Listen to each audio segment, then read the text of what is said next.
Mesdames, Mesdemoiselles, Messieurs, bonjour. Merci d'être là, toujours parmi nous ce matin, encore une fois, comme toutes les matinées du Bonjour d'Algérie, de la semaine, avec bien sûr les animateurs qui vous accompagnent tous les jours, à chacun sa journée. Eh bien aujourd'hui, pour ma part, ce sera la dernière journée. Le jeudi, je vous accompagnerai jusqu'à 9h30. Nous aurons le plaisir d'avoir donc la rubrique du jeudi matin. Aïda Mechri, dans un tout petit moment, sera là pour nous présenter sa rubrique sur la psychologie. Nous continuerons sur l'enfance. Nous allons parler aussi d'un sujet qui intéresse tous les parents, bien sûr, les mamans aussi qui s'inquiètent pour l'éducation de leurs enfants. Comment est-ce que les grands-parents s'impliquent dans l'éducation des enfants? Est-ce qu'ils ont toute l'autorité ou pas? En tout cas, on en saura plus tout à l'heure avec notre rubricard, donc Aïda Mechri. Nous aurons également à parler de plusieurs thématiques, surtout dans le domaine culturel, à savoir la 9e édition du Ballet international de danse contemporaine. Ça commencera demain. Il y aura donc plusieurs salles qui seront animées par ces beaux spectacles de danse contemporaine internationale. Pour nous en parler, nous aurons la commissaire du festival, Madame Fatma Zohra Nemous, qui sera parmi nous. Également, l'hôte, bien sûr, de l'Algérie et l'invité d'honneur, c'est l'Italie cette année, avec, bien sûr, représenté ce matin par Maria Battaglia, qui est donc la directrice de l'Institut italien d'Alger. Elle sera là pour nous parler de cette troupe italienne, troupe du ballet italien, qui participeront à l'ouverture de ce spectacle. Et puis, beaucoup aussi de culture. Il sera question aussi d'un beau spectacle hommage au niveau donc, du TNA demain, vendredi, à partir de 17h30. Il y aura Hasna Henni qui sera aussi à l'honneur avec Hassiba Amrouche, bien sûr, pour un spectacle hommage, concert de musique kabyle en hommage à El Jida Tamokrant qui sera aussi donc représenté lors de ce spectacle. Et puis nous parlerons aussi d'une émission phare de l'ENTV qui a repris ses marques depuis 2008, le retour à Aoudet el Madrasa avec le Hanwa Shabab qui revient chaque année, 8e édition, avec 8e saison, avec cette fois-ci le 8e Prime. Nous allons en parler puisque tous les soirs, tous les vendredis soirs sur le NTV et les samedis sur Canal Algérie, on remarque et on voit l'évolution des élèves de l'Hanwa Shabab. Nous allons en parler avec le producteur qui sera notre invité, Ammar Bahloul, qui sera là tout à l'heure pour nous parler bien sûr de l'évolution de tous ces primes durant cette saison. Également, beaucoup aussi à parler. Cette fois-ci, nous recevrons un auteur qui a eu un coup de cœur pour sa ville et qui voulait le partager à travers des souvenirs, à travers l'histoire, comme il le dit modestement. J'apporte ma contribution à surtout l'identité donc d'une région, Borj Bouaririj, une région qui a aussi marqué son enfance. Et bien sûr, il veut partager tout cela avec tous les Algériens, notamment la jeune génération qui ne connaît pas toute l'histoire de cette région. Il sera parmi nous, Djemahi Nbesh, pour nous parler bien sûr de son coup de cœur et des souvenirs d'enfance. Un club scientifique également sera notre invité, un club littéraire de l'université de Blida. Il s'agit donc du club bibliophile qui ont eu cette brillante idée de mettre à l'honneur la littérature du monde entier. Chaque saison, en tout cas chaque coup de cœur, ils revisitent la littérature d'un pays et bien sûr ils vont nous faire partager leur expérience. Donc on a le plaisir de les recevoir à chaque fois pour parler donc de cette initiative. Voilà, c'est tout le programme qu'on a choisi pour vous. J'espère que vous allez passer un bon moment en notre compagnie. Et puis sans plus tarder, c'est la météo tout de suite avec Mina Abed. Avec Mobilis, suivez l'air du temps. Mobilis, partout avec vous. Elle est en forme. Normalement, c'est le dernier jour. Non, encore demain. Voilà, pour se réveiller très tôt le matin, Mina Abed est là pour nous donner les nouvelles du ciel. Comment ça va? Ça va. Très bien. Et vous? Toute fraîche le matin? Oui. On essaye. On essaye. Non, toute fraîche. Allez, toute fraîche, en bonne forme pour nous présenter la météo toute la journée. Le midi, à 7h, elle est très tôt, juste pour vous donner, avant de sortir déjà, l'état du ciel, c'est ça? Veste, pas veste. Voilà, des conseils. Prenez votre parapluie ou pas. Alors, est-ce qu'on va le prendre ce matin? Oui. Ouais, indispensable. Exactement. Très bien, on vous écoute. Merci beaucoup, mesdames, mesdemoiselles, messieurs, bonjour et très bon réveil. Eh bien, aujourd'hui, le ciel restera couvert sur l'ensemble des régions nord, avec toujours des pluies, parfois sous forme d'averses, notamment à l'ouest et à l'est du pays, accompagnées parfois d'orages. Sur la partie sud, le ciel restera passagèrement nuageux, avec quelques pluies éparses sur la Saoura, le Nord Sahara et les oasis. un ciel voilé avec des orages isolés sur l'extrême sud, l'Oguer, le Tassili et le Sahara oriental. Les températures de cet après-midi, et bien, on notera une baisse du mercure avec sur la moitié nord 18 degrés à Alger ainsi qu'à Oran, 17 degrés à Tlemcen, Tiaret 19 à Tizi Ouzou, 26 degrés à Guelma, 36 à Hassim Saoud. On notera 31 degrés à Hardaya, 25 à Béchar, 32 degrés à Tindouf et enfin 45 degrés, ce sera la maximale à Borj, Beji Moukhtar et Ain Ghazam. On passe tout de suite à l'Europe. Pour aujourd'hui, on notera beaucoup de soleil sur les régions du sud, à Madrid, Lisbonne, Marseille, Rome, Athènes. Un ciel plutôt couvert avec des averses à Paris, des nuages à Dublin, Bordeaux, encore Berne, Prague, Budapest. Côté Mercure, on notera 17 degrés à Varsovie, 28 à Bucarest, 20 degrés à Budapest, 26 à Rome, 25 degrés à Berne, 23 degrés à Marseille, 15 à Paris, 18 à Bordeaux et enfin 12 degrés à Dublin. Place tout de suite à l'éphéméride et puis pour plus d'informations, le site de Météo Algérie reste à votre entière disposition, les www.meteo.dz. Très bonne matinée et à tout à l'heure midi. Avec Mobilis, suivez l'air du temps. Mobilis, partout, avec vous.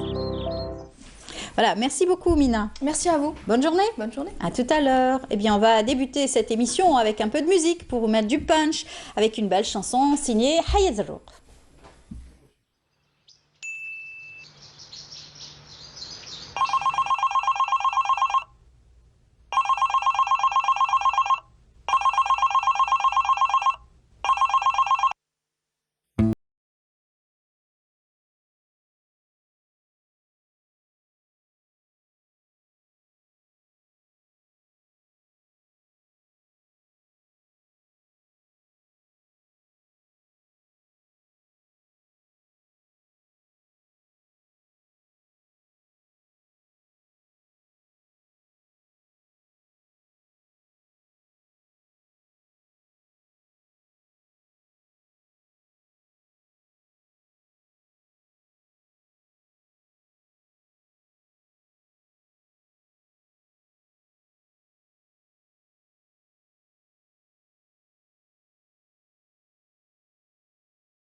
Voilà, de retour sur le plateau, une belle chanson, du rythme et aussi de la bonne humeur avec Hayez Zarrouq pour accueillir notre amie chaque jeudi matin. Elle est là parmi nous pour nous accompagner à travers des conseils en psychologie. Haïda Meshri, bonjour. Bonjour. Comment ça va? Très bien, merci bien. Très bien, très bien. Alors nous avons parlé de la petite enfance. Oui. Il y a déjà 2 rencontres, 2 jeudis de cela. Nous avions évoqué plusieurs thématiques autour de l'enfance, de la jalousie, enfin la préparation à l'adolescence, après préadolescence. Après, il y a eu bien sûr l'arrivée d'un nouveau-né dans une fratrie. Oui, on en a parlé. Voilà, c'était intéressant. Comment accompagner, Comment aider, accompagner, bien sûr, ce nouveau-né, et surtout le grand frère ou la grande sœur qui accueille un nouveau-né. Aujourd'hui, on va continuer sur cette lancée. Tout à fait, tout à Et fait. parler de l'implication des grands-parents dans l'éducation des enfants.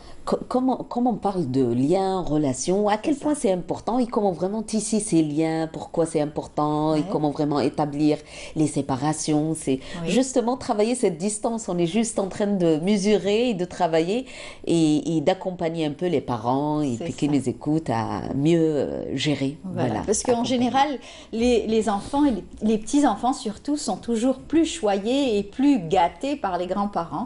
Et donc les parents ont du mal à faire entendre leur autorité quelquefois. Ben oui, mais voilà, on est dans quelque chose qui ressemble à c'est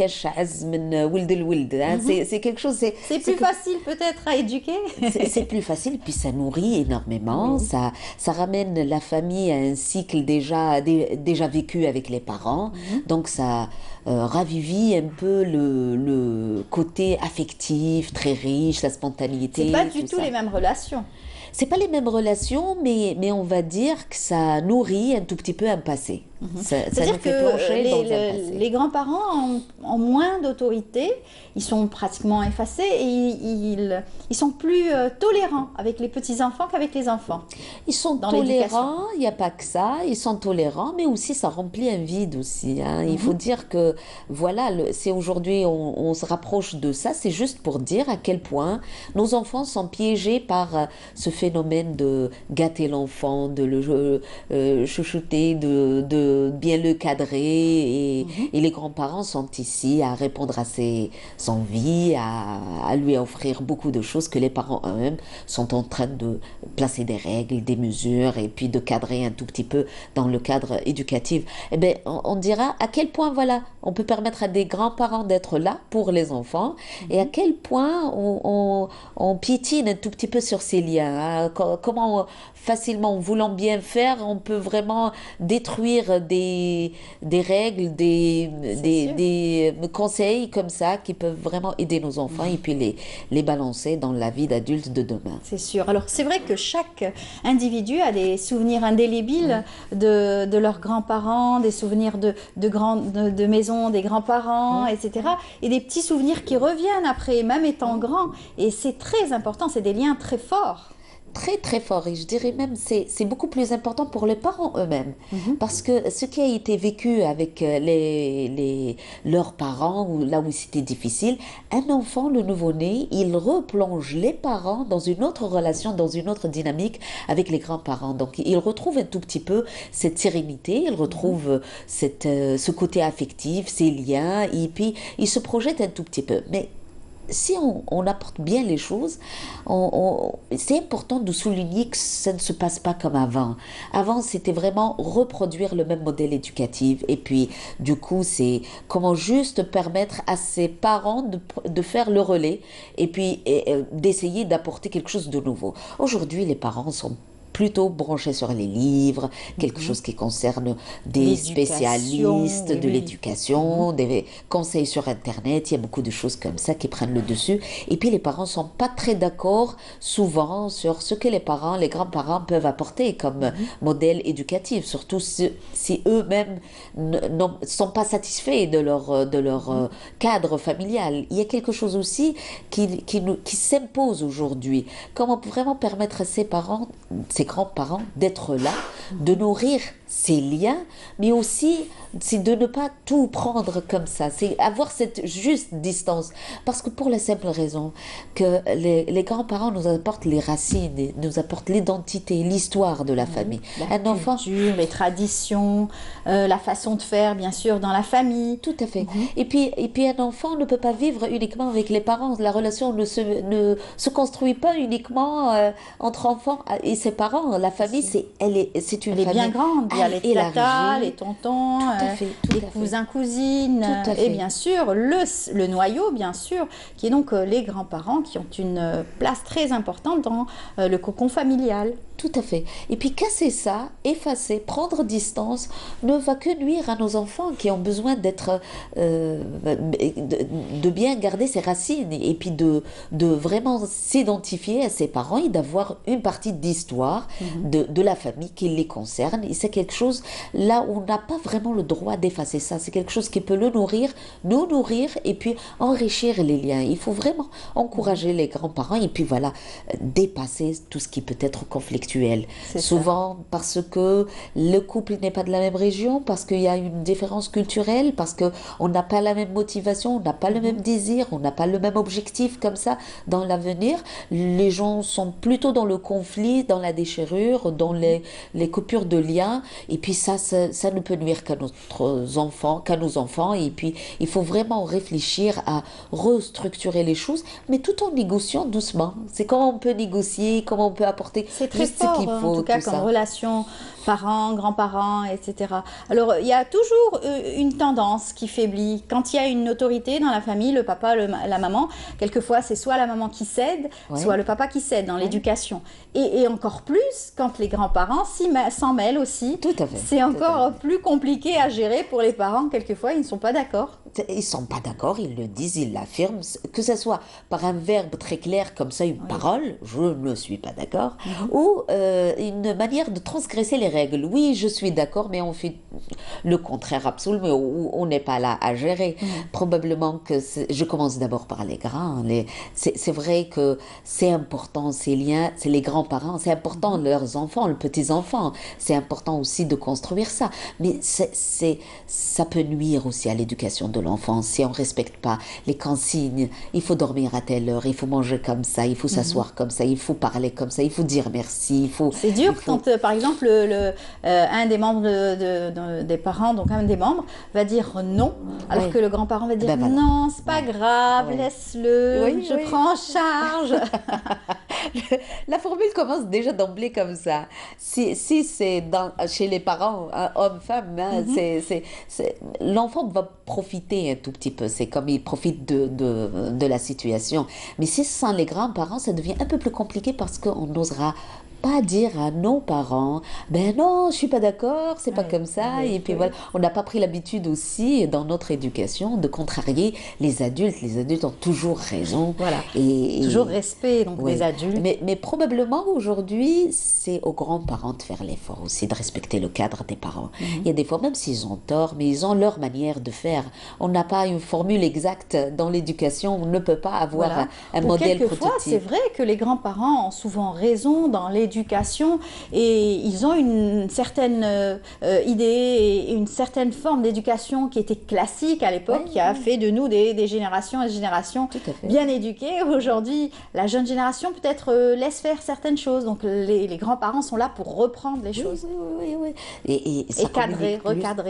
Ça communique plus, ça demande plus, la vie n'est plus la même, il y a plus de liberté dans le choix, dans l'habit, dans l'espace-temps, il y a moins de rituels culturels là où c'est sacré, visite, journée de l'Aïd. Se mettre à table, respecter bien sûr tout le monde. Et puis être présent au Ramadan, l'Aïd, la veille, ces rituels, ces transmissions comme ça, là où ça ne marche pas qu'avant, comme quelque chose de très sacré. Là. Il y a quand même une grande liberté chez les gens. On ne peut pas cadrer quelque chose sur un modèle bien précis parce que ça reste la dynamique de chaque famille. Mais on va dire à quel point on peut négocier. Juste pour dire que en quoi ça va nous aider, c'est on construit les conflits, on ne travaille pas pour vraiment dénouer, on ne fait pas l'effort de pouvoir vraiment tisser ces liens. Il n'y aura que de la haine, il y aura des déchirures, il y aura quelque chose qui va nuire un tout petit peu à notre pouvoir de parents ou de grands-parents. Comment vraiment pouvoir se compléter, c'est vraiment être le complémentaire de l'autre. C'est ça. Moi, il me semble donner un surplus d'affection aussi de la part des grands-parents. Ça a toujours été le cas en général. Moi, je dirais juste ce qu'il faut parce que les parents aujourd'hui n'ont pas le temps. Aujourd'hui, même si la femme ne travaille pas, même si l'homme ne travaille pas, il y a d'autres soucis, sont plutôt accrochés à autre chose. Et puis voilà, c'est du quotidien. Voilà. Mais les grands-parents, ils ont bien compris que c'est là où il faut donner. C'est comme ça qu'il faut donner.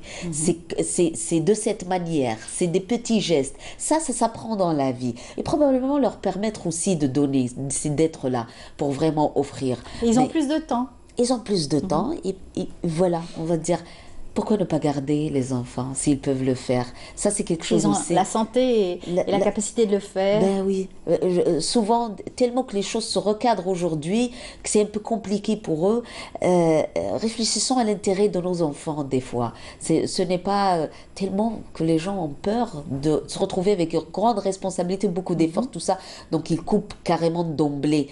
Il faut négocier, juste voir comment on peut aider, mais voilà, ce n'est pas prendre la vie des adultes dans le vécu des enfants. Les grands-parents, il ne faut pas aussi qu'ils gardent l'enfant comme source de vie, comme quelque chose qui remplit ce vide et qui sont en train de le vivre comme leur vécu absolu. Il y a une vie à vivre, il faut s'investir dans d'autres volets. Il y a beaucoup de petits-enfants qui vivent chez les grands-parents. Ah ben pour oui. des raisons donc de proximité de l'école, Oui, etc. tout à fait. Donc ça aussi, les enfants le vivent très bien. Le vivent très bien, je dirais que les parents le vivent bien aussi. C'est une autre dynamique, ce n'est pas... C'est-à-dire qu'ils se débarrasseraient presque de l'autorité parentale. C'est pas aussi facile. Mais je dirais que si ça marche comme ça, c'est vraiment une dynamique exceptionnelle. C'est vraiment... On va pas dire que c'est facile pour les enfants, pour les grands-parents, les parents, mais on va dire que c'est une dynamique qui peut réussir énormément. Ça permet aux grands-parents d'être là et puis de vivre la dynamique. Ça permet aux parents aussi d'être dans leur mode professionnel, de réussir énormément. Mais ce n'est pas gratuit aussi. Il y a la famille élargie qui a le dessus, il y a une autre autorité, il y a une autre dynamique beaucoup plus profonde. C'est est-ce que l'oncle, la tante, quand elle va corriger, dire, est-ce que je saurais, moi, intervenir, lui dire t'as raison, t'as tort, comment le faire avec ses propres enfants. Il y a une autre dynamique, il faut vraiment dire juste comme ça que ce n'est pas le parfait, c'est vraiment compliqué, complexe, très profond. Il ne faut pas se précipiter dans ces liens, mais juste voir comment on pourra le plus possible avoir ce bonheur, avoir cette place, avoir cette distance, juste distance où ils pourront se placer. Le bonheur d'avoir tous ces petits-enfants autour d'eux, bien sûr, de soi. Tout à fait.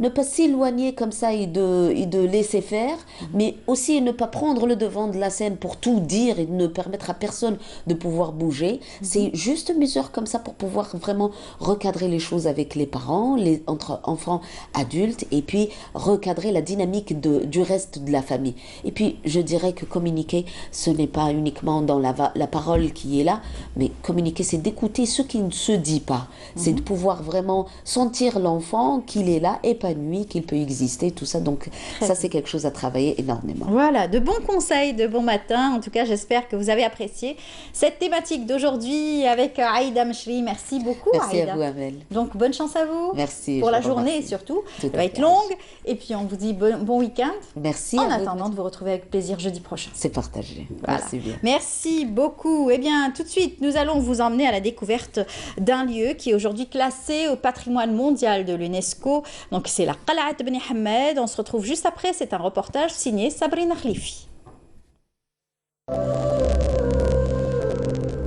La Qal'at Bni Hamed est un site archéologique situé dans la wilaya de Msila, dans la commune de Ma'dine. La forteresse est située à plus de 1000 mètres d'altitude dans le site montagneux du Hodna.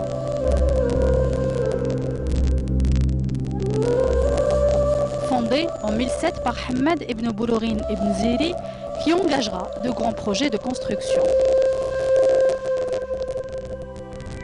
La ville devient la capitale des Berbères hamadites et constitue alors l'une des villes les plus florissantes d'Afrique du Nord, symbolisant la prospérité de l'Empire hammadite. La ville est ensuite abandonnée sous la menace hilalienne en 1090, puis est en partie détruite par les Almohades en 1152.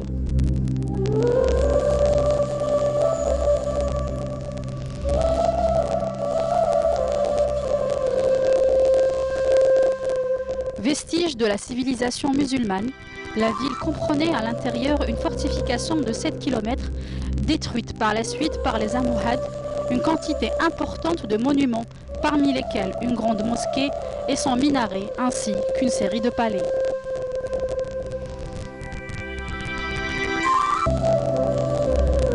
palais des émirs regroupait 3 résidences séparées par différents pavillons, des jardins ainsi que des systèmes permettant de maintenir l'eau.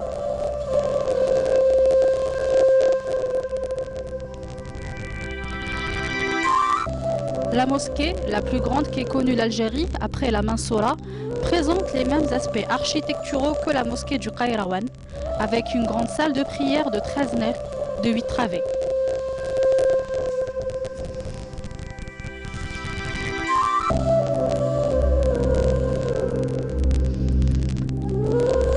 Le minaret, seul vestige subsistant encore de la grande mosquée, haute de 20 mètres et comparable à la Giralda de Séville. Les ruines des palais prouvent la brillante civilisation que fut celle des Hammadides. Les fouilles ont permis de découvrir plusieurs ensembles de poteries et céramiques, des fragments de parures et de bijoux, de nombreuses pièces de monnaie témoignant du raffinement de l'art hammadide. Ils sont aujourd'hui exposés dans le musée d'Alger, Sétif et Constantine. La Qal'a de Bni Hammad est classée patrimoine mondial par l'UNESCO depuis 1980.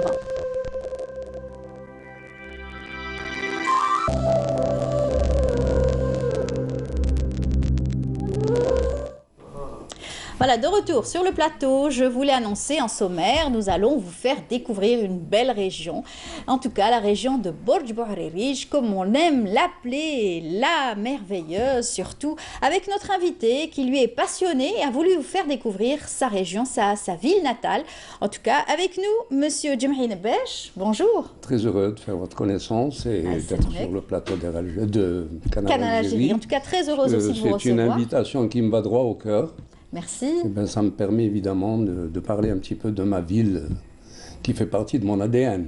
Tout à fait. Voilà. Votre ville, votre ADN, Borj Bouharerij, chronique et souvenirs d'enfance. Vous avez raconté en quelques lignes, en quelques pages, des coups de cœur, des repères historiques aussi. Vous le dites d'ailleurs, je n'ai pas la prétention d'être historien, mais vous avez relaté des lieux mythiques et l'histoire de la ville, surtout. Écoutez, moi j'ai été sollicité à maintes reprises parce que disons que je suis l'un des rares survivants de cette ville, encore de ma génération bien sûr.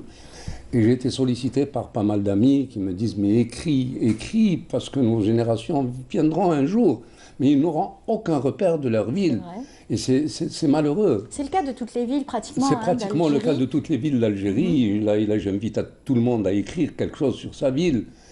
Et bon, j'ai pris mon courage à deux mains et puis je me suis mis à écrire. Et je me suis retrouvé avec plein de souvenirs parce que là, ce que je garde et qui est magnifique chez moi, c'est que j'ai gardé ma mémoire. Ma mémoire, elle est là. Magnifique. Elle est intacte. Et il n'y a pas mieux, justement, des souvenirs. Je me rappelle des événements qui se sont passés alors que j'avais à peine 7 ans. Donc cela remonte aux années 43, 44. Et je relate tout ça. Ces jeunes qui sont aujourd'hui dans un pays libre, indépendant, ils n'ont pas le droit d'ignorer un petit peu ce qui s'est passé. Leur jeunesse, la jeunesse de leurs parents, bien sûr. les traditions, les coutumes, l'honneur, qui était quand même l'une des références tout à fait algériennes. Et pas mal de trucs sont en train de disparaître. Et moi qui me font frissonner quelque part. Les repères éducatifs, bien sûr. Il y a beaucoup de repères éducatifs. Imaginez-vous que Borj Bouharerij, il ne faut pas oublier que c'est quand même la région de Benedouga. Il ne faut pas oublier, bien sûr. Aussi. Il ne faut pas oublier que c'est la région d'Aïcha Haddad. Et il ne faut pas oublier que c'est la région de Brahimi, l'ex-femme qui est décédée, de Sid Ali Kouirat.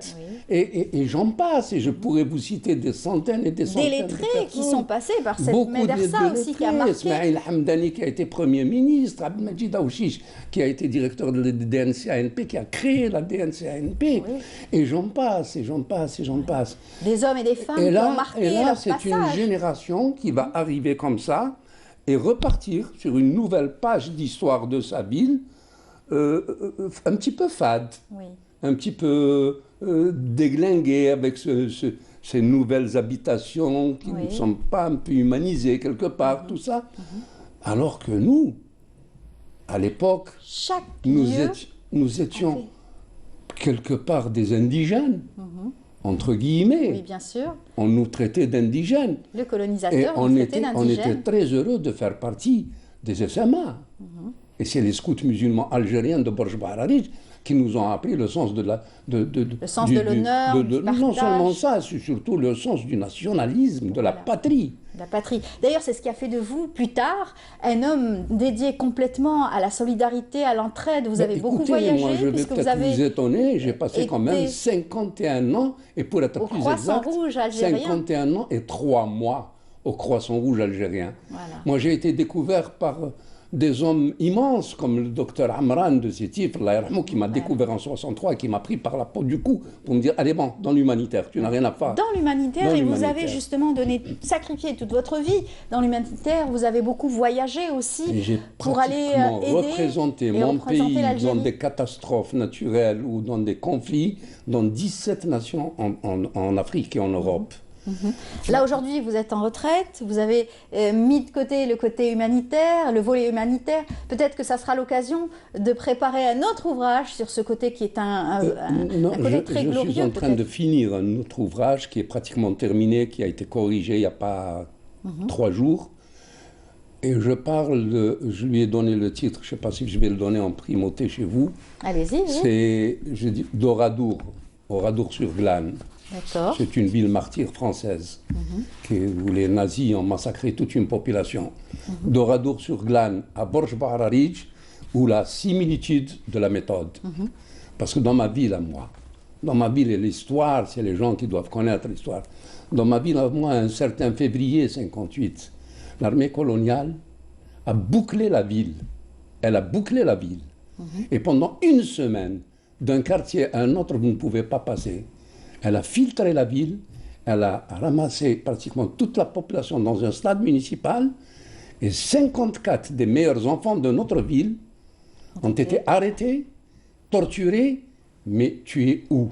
Et personne jusqu'à présent de leur famille n'a fait le deuil. Où ils ont été tués, personne ne le sait.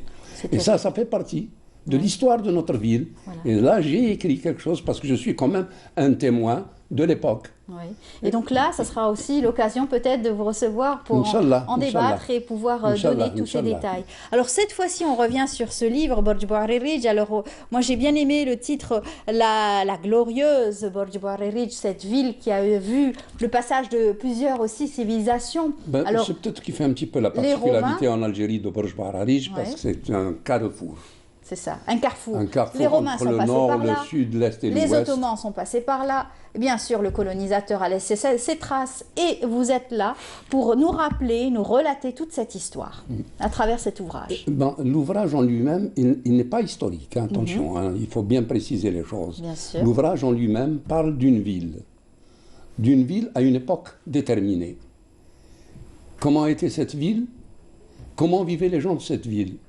Pourquoi tel quartier s'appelle ceci et tel quartier s'appelle cela? Parce que vous comprendrez aisément que vous venez à Borj, vous dites de quartier de la Grafe. Les gens vous disent oui, c'est tel endroit. Mais quand vous dites, mais qu'est-ce que c'est que ça, la Grafe d'abord? Qu'est-ce que ça veut dire? Qu'est-ce que ça veut dire, la Grafe?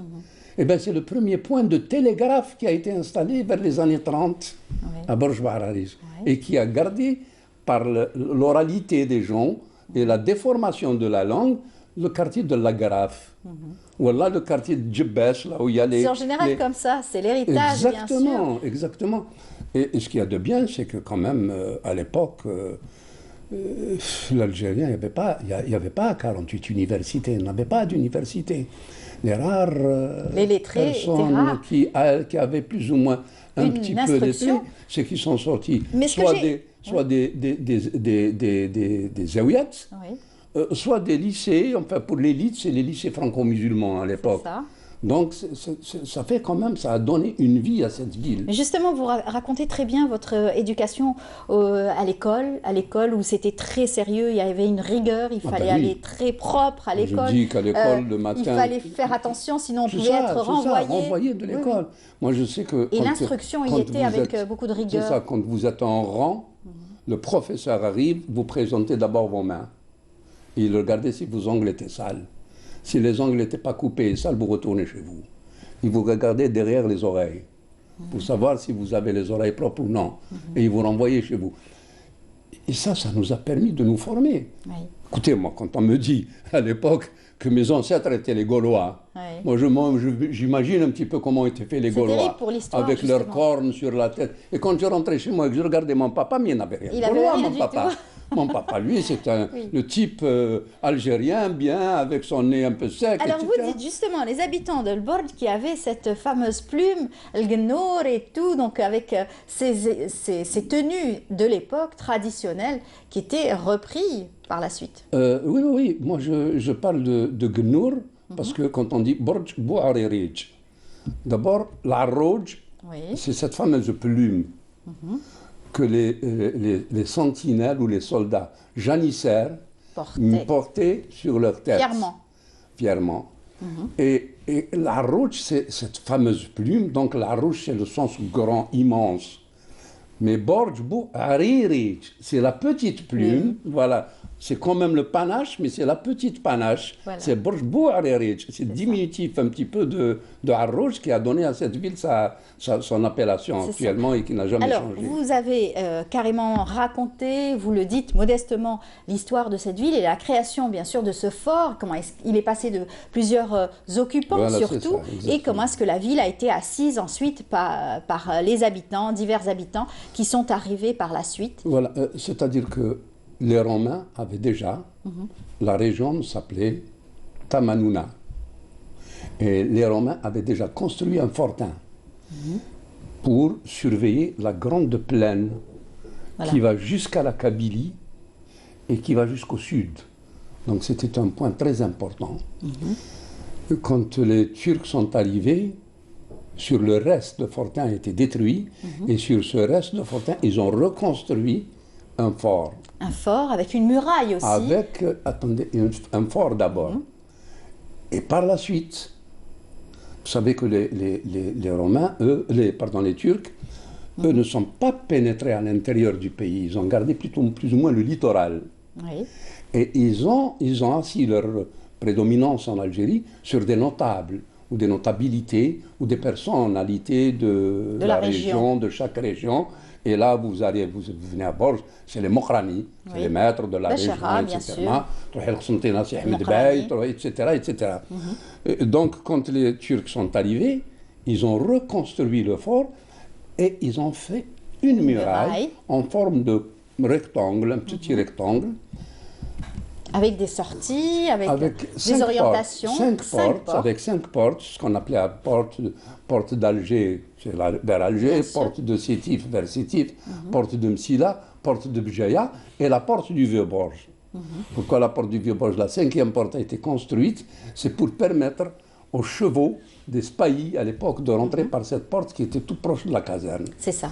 Alors, nous, on a beaucoup parlé de l'histoire, surtout, mais il y a beaucoup de choses aussi à dire sur le contenu de cet ouvrage. Alors, ce que j'ai adoré aussi, c'est la culture et le patrimoine de cette ville, qui est un patrimoine très riche, avec bien entendu cette fête du printemps que j'ai adorée, cette fête qu'on connaît tous aujourd'hui, qui s'est quand même perpétuée à travers les générations. Alhamdoulilah, cette fête de Rabi' est ancrée chez l'Algérien et chez le Borgien particulièrement. Vous savez, on dit Chaou Rabi', le début du printemps. C'est le début du printemps. C'est quand les premières fleurs sortent, quand tout le monde sort, toute la ville. C'est au mois de mars. Ben, le début, c'est la première semaine de mars, c'est toujours le premier vendredi de mars.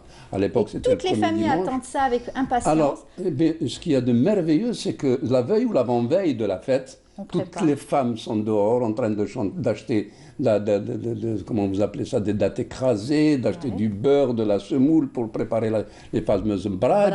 Voilà, et puis quand vous pénétrez en ville, vous avez toute l'odeur qui envahit pratiquement toutes les ruelles de la ville.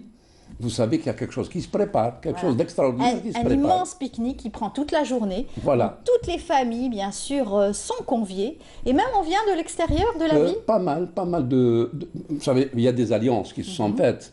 Vous savez, vous avez votre fille qui est mariée à Oran. Et on profite de Rabi' pour que les gens d'Oran viennent passer Rabi' à Borj, les gens de Constantine, etc. Et donc ça fait ce regroupement. Quand vous arrivez, moi dernièrement j'ai pris des photos. Mais c'est très beau. Absolument extraordinaire.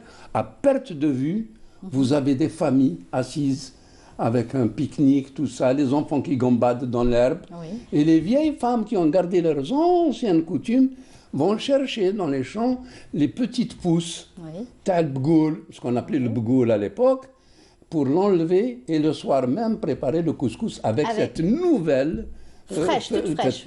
toute fraîche et nouvelle. Voilà.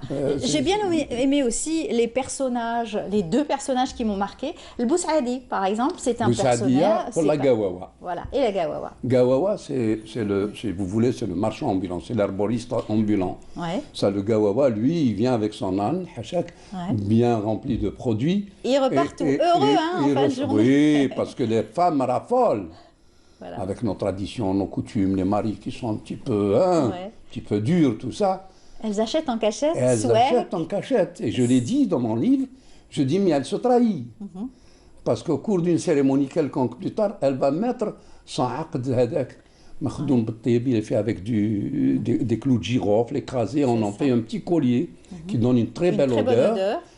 Et le mari sait très bien que ça, c'est pas descendu du ciel, elle a dû l'acheter, et combien ça a dû coûter à l'époque. Exactement. Et donc, c'était toutes les économies donc des femmes toutes les économies des femmes. Le djouz, le khol, c'était ça la tradition à l'époque. Et le Boussaadi qui était un personnage, Boussaadi, c'est un personnage qui venait probablement de Boussaada. Mais attendez, il avait cet avantage de venir accompagner et de jouer de la cornemuse. Et le gars qui était avec lui, le Boussaadi, ça plutôt, il jouait de la cornemuse. Et le gars, le jeune, surtout un jeune, qui jouait du kharkabou. Voilà. Donc il faisait le tour de la ville. Oui. Il faisait le tour de la ville. Et vous avez. Je le disais, et puis nos mamans à l'époque nous disaient attention, il ne faut pas vous approcher de lui parce qu'il va vous manger. Oui. Donc c'est resté un petit peu dans l'esprit des gens. Parce qu'il avait un fameux couteau, bien sûr. Donc on le regardait de loin, mais au fur et à mesure qu'il avançait en ville, toute une flopée de gamins et de gamines qui étaient derrière en train de... C'était peut-être l'un des rares spectacles. Tout à fait. Alors, c'est dommage, on ne pourra pas tout évoquer du livre. On donne l'occasion aux téléspectateurs, en tout cas, de se plonger dans cet ouvrage pour en apprécier toutes les saveurs. Mais on peut parler, mis à part les traditions, du sport aussi, qui était donc l'équipe de Borj Bouhariri, qui a eu une place très importante. Le sport, moi personnellement, je disais qu'à l'époque, nous appartenions au Kaaba. Voilà, le cercle athlétique de Borj Bouhariri. Voilà, aujourd'hui, ils disent l'Ali, c'est le Kaaba, c'est plutôt le Kaaba de Borj Bouhariri. Ou le Gour, c'est les Français, ils avaient le Galia Sport de Borj Bouhariri. Comme il y avait une restriction très très ferme de la part du colonisateur qui ne vous donnait pas l'occasion de vous exprimer, soit sur scène, soit sur... Sur le terrain, il y avait toute cette possibilité on avait de cette faire. Liberté de 90 minutes qui va nous opposer à des Français et on va se faire le luxe de leur taper un peu sur le tibia. Voilà. C'était le seul moment où on pouvait se permettre cette liberté, vous voyez. Voilà. Et le Kaaba a été pour nous une grande école. C'est une grande école.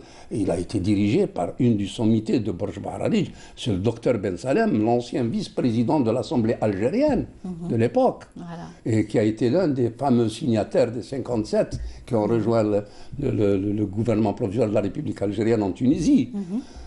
Et ça, c'est le sport, madame. C'est le sport parce que c'était d'abord une éducation. Une école d'éducation. Je ne sais pas si je peux me permettre de vous raconter une anecdote. On jouait rapidement contre le 3S de Sétif. C'est une équipe française, mais raciste, entre nous. Je m'excuse de dire ça à l'écran. Mais voilà. Et moi, je jouais gardien de but. On m'avait marqué un but. C'était tout à fait normal. On égalise. Et le gardien de but, c'est Egolini, à l'époque, est tombé. Il a simulé un coup porté par celui qui a marqué l'adversaire. Et moi, j'étais en colère, je lui ai dit de grossièretés comme ça en langue française. Et le directeur sportif m'appelle Nebash. Sur la ligne de touche, il m'a donné les 2 plus grandes baffes de ma vie, que je m'en rappellerai toute ma vie. Wow. Il m'a dit, je t'ai pas dit de les battre avec la langue, je t'ai dit de les battre avec les pieds. Oui. C'était l'éducation, c'était très fort. Voilà, en tout cas, tous ces souvenirs que vous avez évoqués, ça fait partie de votre vie, ça fait partie aussi de tous les Borgiens et tous les habitants, bien sûr, de l'Algérie qui se reconnaîtront à travers leurs souvenirs d'enfance et surtout l'amour porté à leur ville natale. En tout cas, merci beaucoup d'être venu sur notre plateau. Merci beaucoup et enfin, toutes mes amitiés à toute l'équipe de Canal Algérie qui font un travail magnifique. C'est quand même une chaîne qui est vue par pratiquement toute l'Algérie, que ce soit d'ici ou d'ailleurs. Moi, mes enfants du Canada, mes enfants de France, mes amis qui m'appellent d'un peu partout, même aux États-Unis, me parlent de Canal Algérie. Ils me parlent beaucoup de la Amir matinée, aussi. ils me parlent beaucoup de ciné thématique. Oui. Il y a beaucoup d'émissions comme ça qui rehaussent le prestige de l'Algérie. Eh ben, c'est très gentil en tout cas. Merci beaucoup pour tous ces beaux témoignages. On vous dit bonne continuité Inch'Allah. et bonne continuation pour le reste. Et puis vous reviendrez nous présenter votre prochain ouvrage, Inch'Allah. Inch'Allah, pas de problème. Merci beaucoup, Monsieur Djemri Nebech. Ravi de vous avoir reçu. On continue notre émission. Cette fois-ci, on va rester encore dans le domaine du patrimoine. Restez avec nous. On va suivre ensemble un symposium qui s'est déroulé cette semaine concernant le patrimoine. C'est un reportage signé Lamia Bedbouda. C'est à la Bibliothèque nationale d'Algérie que s'est tenu le symposium sur le patrimoine, l'urbanisme et le développement durable sous le thème « Un défi pour la ville ». Organisé par l'ambassade d'Espagne en Algérie, l'Institut Cervantes, le ministère de la Culture et l'École polytechnique d'architecture et d'urbanisme, l'EPO. Initié à la veille du coup d'envoi du mois du patrimoine, plusieurs intervenants algériens et espagnols ont pris parole lors de cette journée. Nous sommes en train de coopérer avec l'EPO, avec la Wilaya d'Alger, avec le ministère de la Culture, pour essayer d'échanger nos expériences, pour faire face aux défis communs des villes, surtout de la Méditerranée, pour le futur, pour essayer de trouver le moyen d'arriver à un développement durable, à la préservation du patrimoine et à développer des villes qui vraiment réussissent à trouver le bien-être pour nos citoyens. Alors c'est un défi, un grand défi, qui sont très semblables partout dans la Méditerranée. La directrice de l'école polytechnique d'architecture et d'urbanisme, Madame Tsouria Kassab, a appelé à adopter une nouvelle vision qui exige une approche de qualité dans la gestion urbaine en plaçant la ville dans un contexte de durabilité à travers des conversions et des récupérations des espaces. Madame Kassab relèvera que des projets de ville sont témoins de l'évolution et accompagnent le développement économique dans une vision stratégique qui développe des avantages compatibles et conviviaux dans le respect du patrimoine architectural. Elle citera en exemple le quartier de Belouezded et notamment les abattoirs. Dans ce que j'ai présenté, j'ai voulu mettre l'accent sur la spécificité de nos villes, c'est-à-dire que nous avons des villes magnifiques. Est-ce qu'au futur, il faudrait les rendre anonymes, internationales, avec des images qu'on ramènerait de n'importe où, ou est-ce qu'on ne devrait pas justement préserver ces caractères? Et là, ce que j'ai montré justement, c'est un peu donc l'occupation actuelle des friches industrielles qui sont un foncier important, mais qu'il faut absolument occuper par des architectures soit s'inscrivant dans le lieu, ou la réutilisation, la régénération et réhabilitation de certaines de ces friches qui peuvent constituer de très beaux projets.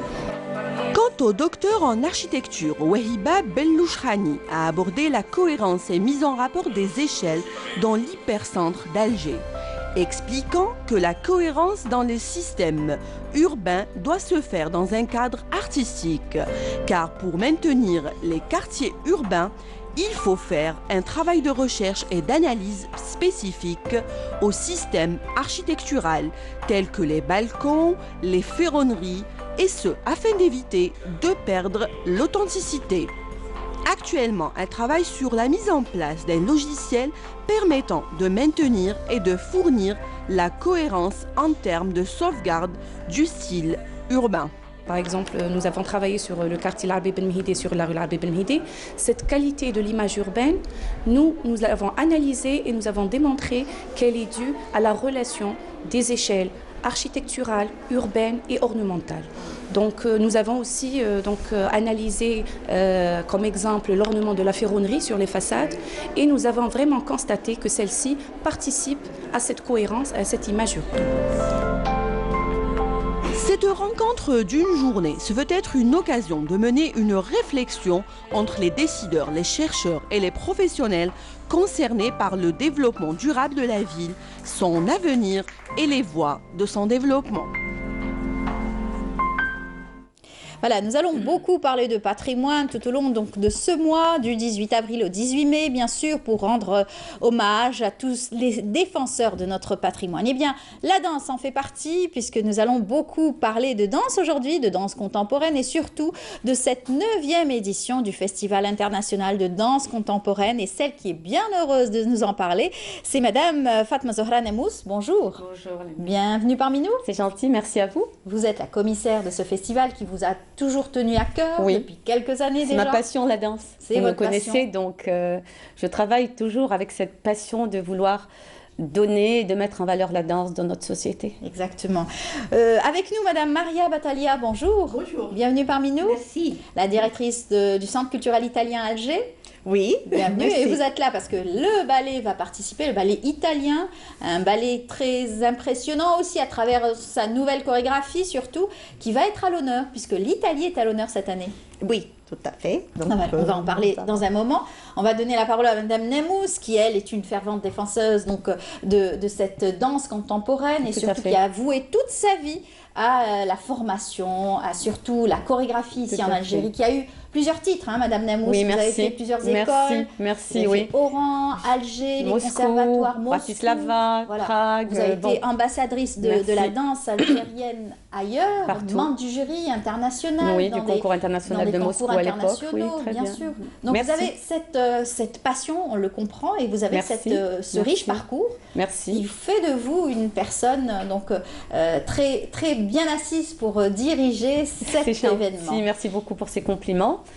Moi, ce qui me fait chaud au cœur, c'est que j'ai pu arriver déjà avec ce festival à montrer que nos artistes à nous, de ballet aussi, peuvent se produire avec d'autres artistes comme les Italiens, qui ont un parcours professionnel très important, avec de grandes étoiles aussi, ont pu faire cette fusion dans le thème de ce festival. Et nous avons vu avec Maria du départ, puisque le ministère de la Culture italienne, c'est lui qui a pris en charge donc toute la partie italienne, le chorégraphe qui est avec nous, c'est le ministère de la Culture italienne qui a pris en charge. Il est venu il y a un mois de cela, il a fait un travail avec nos artistes, il a laissé ce travail, on l'a pris en charge. Ils sont revenus et la fusion s'est faite d'une façon merveilleuse.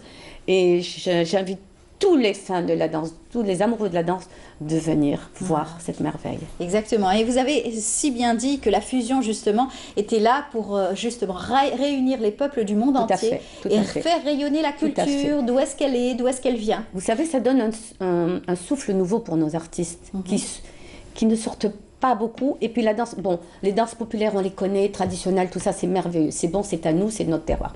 Par contre, là, ils sont dans l'universel. Là, c'est tout le monde. Cet art n'a pas de frontières. L'ouverture, tout le monde est là. Civilisation. Et je puis dire que, en plus de cela, il y a des masterclass qui, cette année, pour moi, est un accent très important, c'est la formation. J'ai découvert pas mal de talents lors de la répétition de l'opérette Salil l'Héritier, donc qui a été montrée à l'occasion du 50e anniversaire donc, du service national, à qui je rends un grand hommage. J'ai découvert des talents, et avec monsieur le ministre de la Culture, on s'est regardé. Tous ces jeunes-là, qui ont vraiment du talent, qui peuvent, parce que vouloir, mais pouvoir, c'est ça, par faire, seront pris en charge. Voilà, pour du peu qu'on leur donne les moyens surtout de s'exprimer. Si, on peut. Il y a déjà une assise à l'Opéra d'Alger où on est prêt à recevoir tous ces talents, à renforcer donc ce corps de ballet par ces jeunes talents amoureux, parce qu'ils sont là par amour et par passion. Ce ne sera pas une obligation, mais ils sont là parce qu'ils veulent, ils demandent, ils souhaitent. Et grâce à ce festival où il y a quand même la participation de 12 pays, je vais les citer, il y a l'Italie qui est à l'honneur, il y a la Turquie, la Russie, la France, l'Espagne, le Mali, l'Angleterre, la Croatie, les USA, l'Égypte, le Canada, la Hongrie et l'Algérie. Voilà, l'Algérie qui va participer avec 4 formations. Il y a Arabesque, il y a le ballet de l'Opéra d'Alger, il y a eu une petite coproduction, c'est très bien aussi, c'est une nouvelle, avec le TRO. Le TRO aussi, qui s'est donc mis à la chorégraphie et c'est très bien. Théâtre régional d'Oran. Oui, très bien. Donc il y a une coproduction Alger-Oran. On a Ain Defla, on a Tizi Ouzou, on a Batna. Et on a tous alors, ces jeunes Tizi Ouzou avec la troupe Amendil. C'est ça, des jeunes filles adorables. Oui. Voilà, alors il y a la passionnées. Face to Face, il y a KBS. Ce sont des troupes qui ont fait leur apparition tout dernièrement, qui ont brillé grâce à leur performance. Oui, et qui continuent. Et ce qui est merveilleux, c'est que quand, par exemple, ceux de Batna, hier, ils me disent, vous savez, madame, on a ouvert une association, on fait ceci, on fait cela, et puis on veut faire un festival régional. Et on veut que vous soyez avec nous. J'ai dit, mais avec plaisir, c'est bien. Je dis, je voudrais que toute l'Algérie danse. Voilà. Mon souhait, c'est ça. Ce ballet qui va faire l'ouverture. Oui, ça c'est arabesque. Arabesque. C'est une danse algéroise, mais stylisée. Ouais. Stylisée. Sauf que là, ils auront des costumes algérois stylisés. Donc le costume ne sera pas le même. Oui. Voilà, ça c'est l'Éthiopie qui était à l'honneur l'année dernière. Voilà, chaque fois, il y en a un pays d'un continent différent qui... Alors, l'Italie, cette année, est à l'honneur. C'est l'Italie aussi qui est aussi à l'honneur à travers toute l'Europe, puisque c'est le pays méditerranéen phare en ce moment. Oui, cette année. Nous avons un programme Italie Culture Méditerranée 2018 qui concerne les ambassades et les instituts culturels italiens qui se trouvent dans le pourtour méditerranéen, dans les pays, comme on dit, MENA. Oui. Et donc, nous avons une programmation spéciale cette année. Et donc, par exemple, cette collaboration qui a mis ensemble le ministère des Affaires étrangères et de la coopération internationale italien avec aussi le ministère de la Culture italien et qui ont collaboré ensemble, par exemple, dans ce cas-là, du spectacle et de cette coproduction algéro-italienne.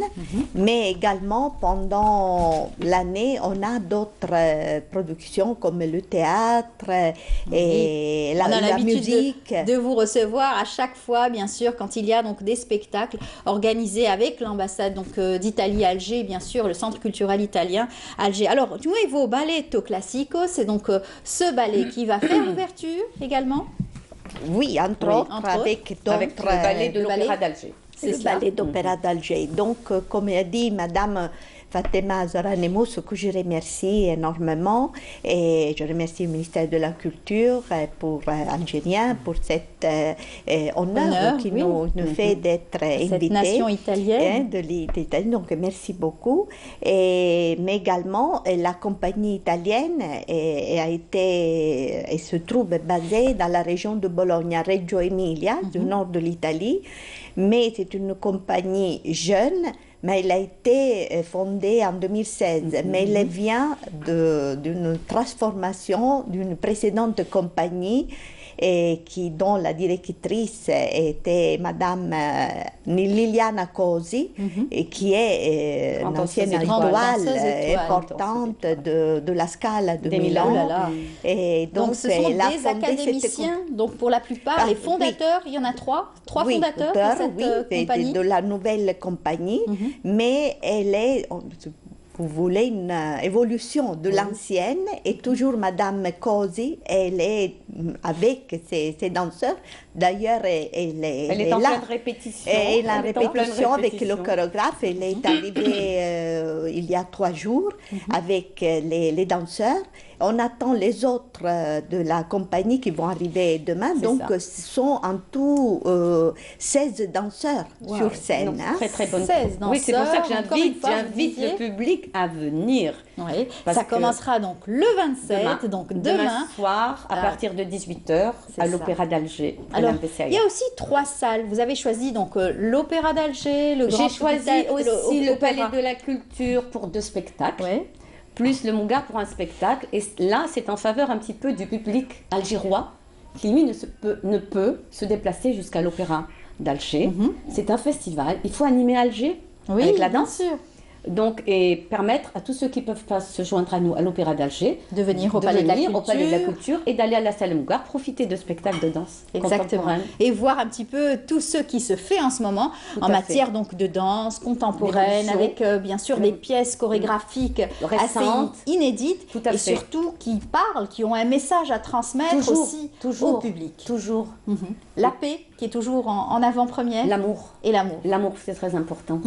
Alors, un bel hommage aussi rendu à des chorégraphes algériens, notamment avec Monsieur Smaïl Dahmani. Oui, là, à titre posthume. À titre posthume. Qui a été mon élève aussi, un de nos élèves à l'INADC, donc dans les années 70, qui a été l'un des majors de promotion que l'on a envoyé ensuite en formation donc en Russie, qui a fait ses études aussi de professeur, qui est rentré en Algérie, qui a travaillé à l'INADC en tant que professeur, en tant que chorégraphe, a fait beaucoup de bonnes choses. Bon, la maladie est arrivée, il nous a quittés, on ne l'oublie pas. Voilà, et vous avez décidé de lui rendre hommage. Tout à fait. Vous rendez aussi hommage à Abdelkrim Nadir Roumani. Nadir Roumani, oui. Alors Nadir Roumani, c'est un parcours assez spécial. Très, c'est un artiste.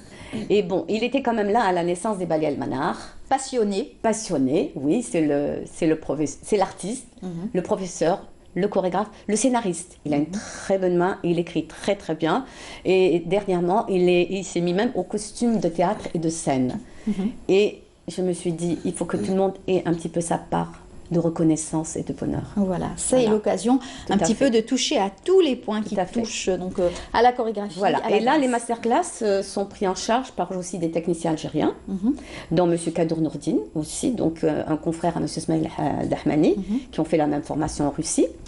Ensuite, M. Berouel Riyad qui a fait l'INADC et Djebah Mahdawi qui a fait un peu la France.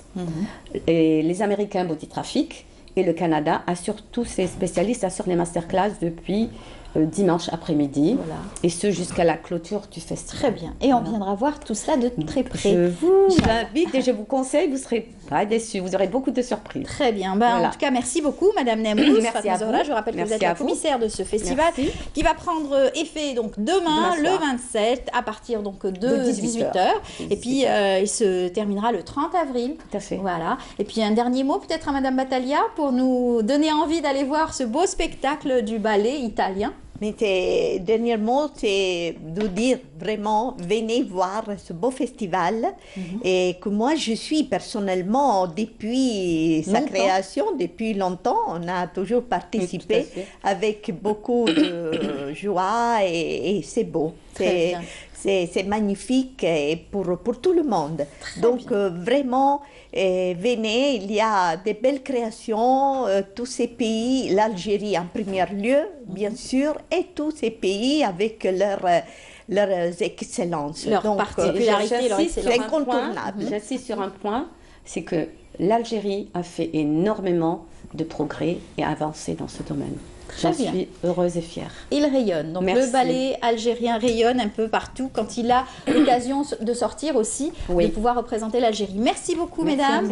Bonne chance pour cette 9e édition du festival de danse contemporaine, internationale de danse contemporaine. On continue notre émission. Je vous invite tout de suite à aller vers une autre école, cette fois-ci. Aoudet El Madrasa, c'était en 2008. Et bien, le Hanwa Shabab qui revient et qui rayonne chaque année avec cette 9e et surtout 8e saison, et cette fois-ci on va accueillir le 8e Prime, ça sera ce vendredi, et on va recevoir le producteur de cette belle initiative. Regardez.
صحراء وزينة النار بلا ما نسأل راك ما خليت في عقلنا نشوفك نهبل نهز على راسي نحمل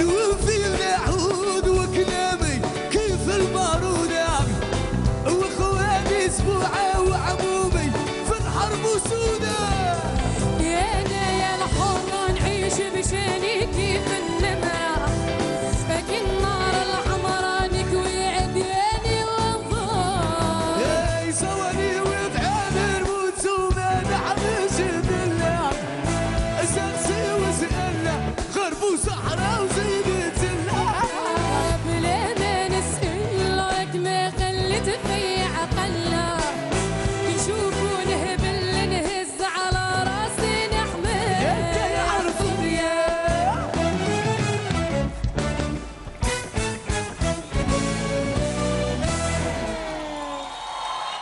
Voilà, un des primes qui ont marqué un petit peu l'implication des jeunes talents, bien sûr, de l'Hanwa Shabab. Comme je l'ai dit tout à l'heure, Aoudet El Madrasa, c'était en 2008. Eh bien, l'aventure continue et ne fait que s'accroître à travers, bien sûr, l'implication du public qui est là et surtout l'implication de toutes ces personnes qui travaillent pour la réussite de cette saison, surtout de l'Hanwa Shabab. Pour nous en parler, nous avons celui qui est soucieux de tout cette organisation, c'est Amr Bahloul. Bonjour. Bonjour Amel. Bienvenue parmi nous. Merci beaucoup pour l'invitation. Et c'est vous êtes le producteur de cette aventure, Al-Hanwa Shabab, qui a repris en 2008. En 2007. 2007. Ouais, et qui a rayonné depuis le début et qui fait en tout cas, qui donne envie à toute cette jeunesse de monter sur scène. Oui, bien sûr, c'est une émission. Al-Hanwa Shabab, ce n'est pas uniquement une émission, ce n'est pas uniquement un programme de télé. C'est une école. Oui. C'est une école de formation, c'est un projet culturel. C'est ça qui fait... Très appuyé par le ministère de la Culture et de la Communication aussi. Oui, la communication, la culture, bien sûr. On a la télévision, c'est la télévision, c'est la télévision algérienne, c'est l'ONDA. Oui. L'ONDA qui sont là avec nous, qui nous accompagnent, que je tiens à les remercier, surtout M. Benchir. M. Benchir Sami qui nous accompagne et qui est là pour nous, qui aide la culture, qui aide, commençons par Al-Hanwa Shabab, l'école, jusqu'à Idir, ça veut dire il aide tout le monde. C'est pour ça que je tiens à le remercier. Et aussi, je tiens à remercier, parce que à l'occasion aussi, qui est Al Jazeera, qui nous accompagne aussi dans cette aventure. Et je remercie M. Khaladi, qui a tout fait pour que l'émission et le programme et l'école reviennent, qu'il soit vraiment toujours un projet culturel. Et que ça soit aussi l'apanage, bien sûr, de la télévision algérienne, un des programmes phares aussi de la télévision algérienne. Et bien sûr, qui est vu à une grande partie d'audience le soir. Vendredi soir. Ouais, moi, je parle parce que comme on n'a pas les moyens de savoir l'audimat à la télé. C'est en prime time quand même. Oui, mais on a par exemple un indice qui est bien, c'est les réseaux sociaux. On est à 12 millions de vues. Waouh. Et on est à 336 000 fans. Wow. Ils vous suivent, et bien sûr, puisque toute l'émission repose surtout sur le vote du public. Sur le vote du public, et l'émission, elle est interactive, parce que c'est le peuple, c'est les enfants de peuple qui sont là, qui animent cette émission, qui animent ce programme, et qui viennent des quatre coins du pays. Des quatre coins du pays. Après, c'est une compétition, c'est une école, c'est une vie commune pendant 3 mois. C'est très difficile justement pour ces jeunes qui ne se connaissent pas, qui sont obligés de travailler ensemble, parce qu'il y a une grande concurrence et compétition surtout. Bien sûr, c'est la compétition. Tout le monde veut gagner. Oui, donc, la difficulté. Ils ont des voix différentes. C'est ça, c'est difficile, mais aussi c'est une belle aventure aussi. Oui, bien sûr. Mais nous, C'est-à-dire, si vous voyez, par exemple, quelqu'un qui vient de Ouadsouf, d'autres qui viennent d'Oran, d'autres qui viennent de Béchar, et d'autres qui viennent de la Kabylie, de Tizi ou Bougie, etc. Et c'est une vie commune pendant 3 mois. Oui. Et là, c'est une famille. C'est toute une famille. Et ils sont d'ailleurs tristes quand les jeunes sont nominés.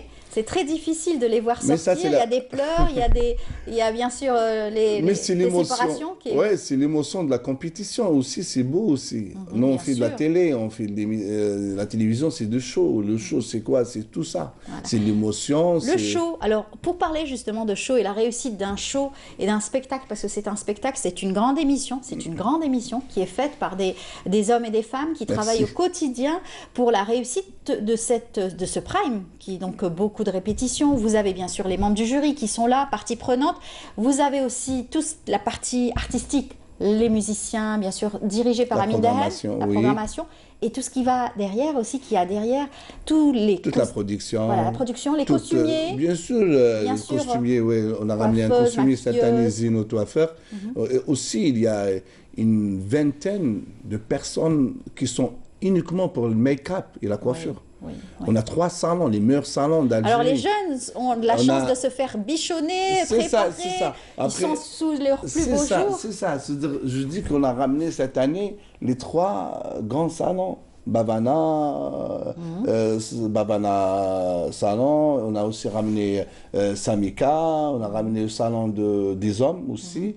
Et tout ce monde-là, une vingtaine de personnes qui prennent en charge tous les candidats, les élèves, pour les préparer, les professeurs et tout le monde. Et tout ce monde-là, pour faire un show. Le show, c'est pas facile. Le show, c'est-à-dire, lorsqu'on voit, nous, on fait la télé. Vous et moi, on fait la télé, on connaît un peu. Mais le reste, les gens, les téléspectateurs ne connaissent pas c'est quoi un show. Le show, c'est 1h30 ou bien 2 heures de show, mais ça travaille, bien sûr. D'ailleurs, vous n'avez pas dormi là cette nuit? Non, je n'ai pas dormi. Vous êtes venu directement? Directement, parce que j'ai travaillé, je fais de la mise en scène de demain. Vous êtes à la veille, c'est demain, demain le prime. Du grand prime. Le prime, et on est en quart de finale, ça veut dire c'est serré, la compétition elle est trop serrée, et les vals c'était hier, c'était avant-hier, alors on a vu vraiment... les résultats? Des candidats en train de pleurer parce que sont nominés pour ce prime. Et tout ça, toute cette émotion, tous ces problèmes émotionnels, et la fatigue, le travail. Après tout ça, on fait ça dans la joie parce qu'on aime ça, on est passionné. Et c'est pour ça on arrive à un résultat, c'est un beau prime. Voilà. Alors cette année, la particularité justement, c'est que beaucoup, les spectacles sont donc des comédies musicales. Ouais. Donc vous allez travailler sur cela, vous avez travaillé sur ça, et des textes qui appartiennent à notre patrimoine surtout. C'est ça. Vous savez, maintenant, le chanteur, c'est pas uniquement la voix. C'est aussi le show. Le show, l'interprétation, comment il est face à une caméra. Etc. Et là, dans la formation à l'école, il faut qu'il apprenne ça. Il apprenne vraiment comment se tenir sur scène et comment faire le show. Et là, on fait ces comédies musicales surtout pour ça, pour cette formation. Et je vois que après, comme on dit, l'appétit vient en mangeant. Lorsque j'ai vu qu'ils ont le talent aussi de comédien, le talent de jouer des personnages. Là, maintenant, je propose des comédies musicales avec des chansons qui appartiennent au patrimoine algérien. Oui. Alors, les membres du jury, il faut les saluer aussi, on ne les oublie pas. Ce sont des artistes qu'on aime beaucoup, ce sont des artistes qui appartiennent aussi au paysage médiatique algérien. Alors Hakim Salhi, qui ne connaît pas Hakim Salhi, avec toute son expérience, il vient apporter aussi un plus à cette école, surtout. Il y a Nada Rehan et il y a aussi Kalima Naït, une grande artiste aussi, qui a fait l'international, qui connaît aussi les rigueurs, bien sûr, du showbiz et du show. qui a fait une formation en France et une formation en Égypte. Et Hakim Salhi, connu depuis longtemps, dans la danse, c'est ça. Tous les deux, d'ailleurs. Ouais, c'est ça. Et aussi Kalima Naït. Et Nada Raihan, connu avec sa belle voix, et c'est une diva, Nada. Moi, je les trouve très gentils, hein, les membres du jury. Non, mais parce que... non, mais ça ne sert à rien d'être méchant. Hein. Parce qu'on est en formation, on est en train de former des élèves. Plein de conseils. Bien sûr, c'est ça qui est important, c'est les conseils, c'est comment orienter ces élèves, comment les encourager aussi. C'est pas le but, c'est pas ça. C'est pas d'être méchant ou bien d'être... Et bien sûr, on voit l'évolution de chaque artiste, chaque candidat, qui, en écoutant les conseils donc, de leurs professeurs d'abord, et surtout, à chaque prime, ils ont les conseils des membres du jury. Bien sûr. Il faut pas oublier une chose, qu'ils ont beaucoup d'informations. Ils ramassent beaucoup d'informations pendant la semaine. Il y a des cours dans le vocal avec monsieur Belfarouni, le docteur Belfarouni. Il y a des cours en expression scénique avec Hassan Qassirissa. Il y a des cours en soulevage avec dans la musique, etc., maqamat, etc., avec monsieur Boujrida. Il y a des invités. Oui, il y a des invités comme Boursali, il était invité pour donner un cours dans l'Andalou. Et tout ça, ça forme. Plus les répétiteurs, comme Tarek Kadem, le répétiteur, et Tayyib Drifour, c'est des profs répétiteurs qui répètent avec eux le programme de Prime. Et tout ça, avec les vals chaque mardi, tout ça, c'est beaucoup de choses, beaucoup d'infos, beaucoup de choses pour eux. Et comme ça, ça les booste et en même temps ça les habitue à la dureté du métier. À la dureté du métier. Il faut résister, il faut être patient, il faut être endurant. C'est ça, la dureté du métier, quand vous dites la patience, et aussi la difficulté de la scène aussi. Oui, c'est pas facile d'être face à un public, face à un public pendant 2 heures, 3 heures, etc. Très éprouvant. Et tout ça, c'est des cours vite. Voilà. C'est trop vite. Eh bien, restez avec nous à Hamel, on va voir ensemble et on va revivre ensemble un des primes, le dernier, donc des primes de vendredi dernier. On y va à travers ces images.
De retour sur le plateau, on a pu voir un petit peu cette ambiance et surtout donc le travail et tout bien sûr l'artistique de cette émission. On salue encore les efforts de toute l'équipe de l'Hanwa Shabab. Merci. Voilà, et puis on a pu voir ce prime qui se prépare, donc vous étiez en plein travaux, donc cette nuit, toute la semaine, en préparation du prime de demain. Oui, bien sûr, on a préparé la comédie musicale de demain, et aussi on prépare les chansons avec les répétiteurs. On n'a pas un avant-goût, non, hein. On laisse la surprise. Enfin, on peut parler un peu, c'est pas grave. Là, c'est un peu philosophique. C'est dans la philosophie, dans le surréalisme, parce qu'on parle un peu de l'amour et des obstacles de l'amour. D'accord. Et comme la symbolique, elle est forte, parce que c'est la porte, et dans les obstacles de l'amour, il y a beaucoup d'obstacles. Par exemple, si on parle par exemple, le social, c'est-à-dire les problèmes sociaux, bien le problème culturel, au niveau intellectuel, dans la vie. C'est-à-dire on peut arriver à concrétiser cet amour par rapport à ces problèmes-là. Alors nous, on a symbolisé ça avec la porte et toutes les chansons parlent de la porte. Donc ça sera la surprise pour demain. Inch'Allah. Le prime de demain, donc 20h. 21h. Sur le NTV, bien sûr, et puis sur Canal Algérie, ça sera samedi. Alors, il y aura donc aussi à Souhila Ben Lchaheb, c'est ça, c'est l'animatrice? C'est l'animatrice, oui. Qui est une ancienne candidate. Oui, c'est ça. C'était en 2010, la 3e édition. Déjà, elle était classée la 2e, c'est-à-dire elle était vraiment finaliste. Après, elle a fait une aventure à l'étranger, au Liban, dans une autre émission Star Academy. Maintenant, c'est une star arabe. Et elle a été choisie. Elle a été choisie pour cette année, pour l'animation. Pour l'animation, parce que l'objectif, nous, déjà, on essaye toujours de ramener des nouvelles têtes. Des nouvelles têtes, et surtout qu'ils ont passé par l'école. Voilà, on lui dit en tout cas bonne chance. Amer Bahloul, vous allez rester avec nous. On va parler d'un autre style musical et surtout qui fait partie de notre patrimoine, qui est donc à préserver, c'est la musique arabo-andalouse. Et bien entendu, pour représenter cette belle musique, nous avons vrai maître en la matière, notre ami et grand artiste et grand maître aussi. Centimètre. Nicole. Oui, tout simplement. Monsieur Ismail Hani, marhaba bik. Marhaba bik. Bonjour, chers amis de Canal Algérie, de Bonjour d'Algérie. Je vous donne un bonjour de Canal d'Algérie. Voilà. Et bien sûr, à la tête de l'association musicale Inchirah. Plus maintenant. Plus maintenant, mais qui a marqué en tout cas l'école de la musique andalouse. Donc, je peux dire Hasnia. Voilà. Je m'occupe de Hasna. Deux de vos filles qui sont dans la musique andalouse et Hasna qui a repris le flambeau. Et qui, depuis cette année déjà, on a pu le voir avec 2 spectacles ou 3 même. Oui. Hasna, bonjour. Bonjour. Comment ça va? Ça va, alhamdoulilah. Très Merci bien. pour l'invitation. Donc demain, il y aura le prime, mais il y aura un beau spectacle aussi au niveau du Théana. Une belle surprise à 17h30. Voilà. Donc, un beau spectacle hommage. Alors, parlez-nous-en. Je laisse Hasna en parler. Alors, hommage à notre grande tante Djidata Moukalant, Rini Merbouha. Le thème de la soirée, c'est contre l'oubli. Oui. Voilà, alors moi je vais parler de mon programme. Ça va être une première. Je vais faire une nouba, mais en langue kabyle. Oui, c'est une première. C'est inédit. On n'a jamais vu ça. Ce sera une première. On va oser. Oui, oui. Inch'Allah. Inch'Allah. Et juste après, il y aura bien sûr notre vedette et star Hassiba Amrouche. Tout à fait. Qu'on salue. Qu'on salue, bien sûr. Alors, on a vu le cherbi, très souvent, on chante aussi bien en kabyle qu'en arabe, le cherbi. Mais la musique andalouse, c'est très rare. C'est très beau. C'est pas rare. C'est jamais fait. Ça s'est jamais fait. On va tenter, j'espère. J'ai commencé à avoir des échos favorables quand on a annoncé. Mais je peux que j'aurai aussi d'autres personnes, les traditionnalistes, les conservateurs, est-ce qu'ils sont pour, est-ce qu'ils sont contre. Moi, ceux qui sont contre, je leur dis une chose. Quand vous écoutez de la musique andalouse chantée en hébreu, vous n'êtes pas choqués. Au contraire, vous êtes heureux. Alors ça on va montrer qu'on peut chanter la musique classique algérienne dans notre langue maternelle. C'est ça. Donc, on fait une tentative. Et pourquoi mettre de côté plusieurs régions? Ils aiment peut-être écouter la musique andalouse. C'est vrai. Ça va ouvrir un autre spectre, large spectre pour d'autres spectateurs. Voilà, et d'autres adeptes de la musique andalouse et surtout ceux qui n'auront jamais osé chanter en arabe, peut-être qu'ils oseront le faire en kabyle. On ouvre une brèche. Voilà. Et maintenant, c'est un prix qu'on a pris, je dis qu'on a pris, que j'ai pris. Demain, je vais peut-être... Elle a déjà chanté en espagnol. Oui, je m'en rappelle. Et ça n'a pas choqué les gens. Au contraire, ils étaient heureux. C'était très beau. Et c'était très difficile surtout, parce que les pièces que vous avez choisies étaient assez compliquées et très difficiles à l'interprétation. Est-ce que c'est le cas cette fois-ci? Je dirais que c'est un peu plus difficile. D'accord. Le kabyle, c'est parce que moi, sincèrement, je ne parle pas kabyle, malgré que je suis kabyle. D'accord. C'est de sa faute. Voilà. On ne parle pas kabyle. Oui. Non, si je ne parle pas kabyle, c'est pas de ma faute. Appris? Est-ce que vous avez appris phonétiquement? Voilà, effectivement. D'accord. J'ai appris, enfin, on a le problème entre la grande et la petite. Oui. Voilà, la petite, on prononce le ta, la grande, c'est un peu compliqué, mais Inch'Allah, ça va plaire. C'est très, très, très, Est-ce que vous allez nous offrir un petit quelque chose là? Je préfère laisser... La surprise? Voilà. Ah, d'accord. Donc il faudra venir vous voir le vendredi, c'est-à-dire demain à 17h30 au niveau du TNA. Il y aura bien sûr Hassiba Amrouche aussi qui va partager, elle qui a aussi très bien... de la scène sur Elle a pris carrément bras à cœur donc la chanson kabyle, elle qui était dans un tout autre répertoire, elle a touché un petit peu à tous les répertoires, ça l'a forgé donc dans sa carrière musicale. Et surtout qu'elle est de la petite Kabylie. De la même région. De la même région, donc si vous voulez le langage, entre parenthèses, le langage, il est plus facile que peut-être celui de la grande. Là, c'est une autre tentative, dans le cas, celui qui aime. Marhaba, et celui qui n'aime pas, marhaba. Tout à fait. Adam, alors, on va dire qui est Djida, cette grande dame. Voilà. Là, c'est très important. Oui. Voilà. Djida, c'est une... D'abord, avant Djida, il y avait la Yamina. La Yamina. C'était parmi la première femme. Et la Yamina était la tante de Djida, c'est-à-dire maternelle. Khalta. Et c'est en entendant à la maison chanter qu'elle avait une belle voix. D'abord, c'est une belle femme. Bongo Sakimikolo. Voilà. Et elle a prise avec elle. Bon, quand elle avait de perdre son mari, il fallait qu'elle travaille. Elle avait des enfants à sa charge. D'être. Il y avait Cheikh Nordin qui était le chef d'orchestre. Vous savez, Boudali Safir a créé les 4 émissions ELAC.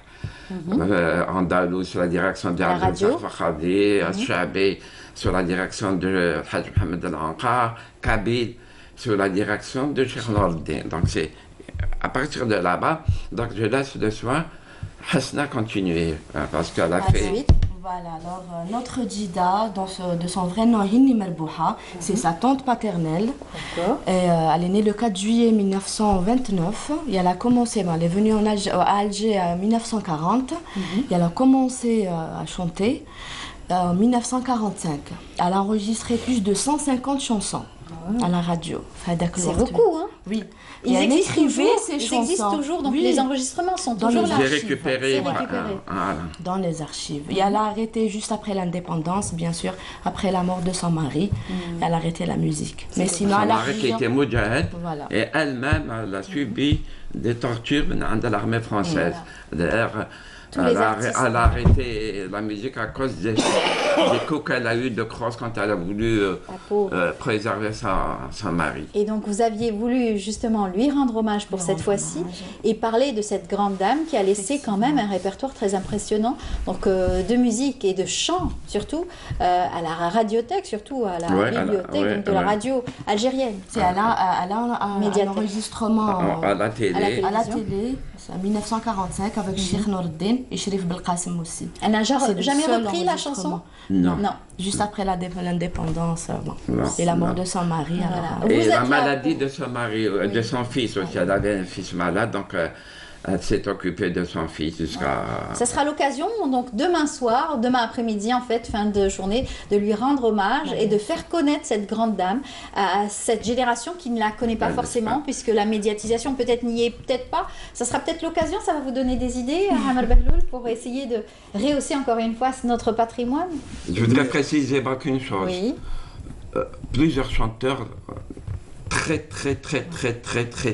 connus ont pris de son répertoire, mais ils n'ont jamais déclaré. Ils n'ont jamais cité son nom. C'est un peu, et cet hommage est déplacé sous le haut patronage du ministre de la Culture. Et voilà, dans nos remerciements. C'est pour ça que c'est... Ça vous tenait à cœur. Ça me tenait à cœur. Dites, on ne va pas vous dire pourquoi, au contraire, on voudrait refaire vivre cette dame dans la grande chanson kabyle. Et puisque c'est elle-même qui écrivait et qui faisait les mélodies. Elle a même repris un houzi, un arabi, traduit en kabyle dans le madh. Ah, c'est joli. Là, il y a le smart, je savais pas. Voilà. Ah bon. Et elle a repris. C'est très connu, c'est vrai. Et une chanson connue, Taha, chantée par. Bien d'autres artistes. Alors, Hammer, ça vous donne des idées quand je l'ai dit? Bien sûr, déjà, nous, on travaille depuis toujours sur le patrimoine. Oui, nous, toujours. C'est uniquement le patrimoine. On revisite les chansons. Après, il y a une orchestration, il y a des arrangements un peu modernes, bien etc. Sûr. Mais l'essentiel, on garde toujours la mélodie, on garde toujours, etc. C'est surtout pour que les jeunes soient vraiment en contact avec leur patrimoine, surtout dans la musique. En tout cas, merci à vous d'être venus. On est arrivé déjà à la fin de l'émission. Merci à Monsieur Hannis. Moi, j'ai une question. Amel, oui. J'ai une question à Monsieur Hannis. Parce qu'il parlait tout à l'heure sur conservateur. Est-ce que vous êtes conservateur ou non? Je suis conservateur. C'est ça. Je suis très conservateur. Je voulais savoir ça. Mais je peux c'est important pour moi. Je dépasse une limite. On fera une autre émission pour parler de tout ça. Merci Hasna. Bonne chance pour demain. Demain, on n'oublie pas, donc au TNA, 17h30. Et puis le prime de demain de Hanwa Shabab, c'est demain à 21h sur le NTV, la chaîne NTV. Et samedi, bien sûr, sur Canal Algérie. Amal Bahloul, merci beaucoup d'être venu. Merci à vous. À très bientôt. Voilà, merci à vous tous de nous avoir suivis. J'espère que vous avez apprécié notre émission. On se donne rendez-vous toujours demain, 9h, 10h30 avec Mahrez Rabia. Au revoir et à la semaine prochaine.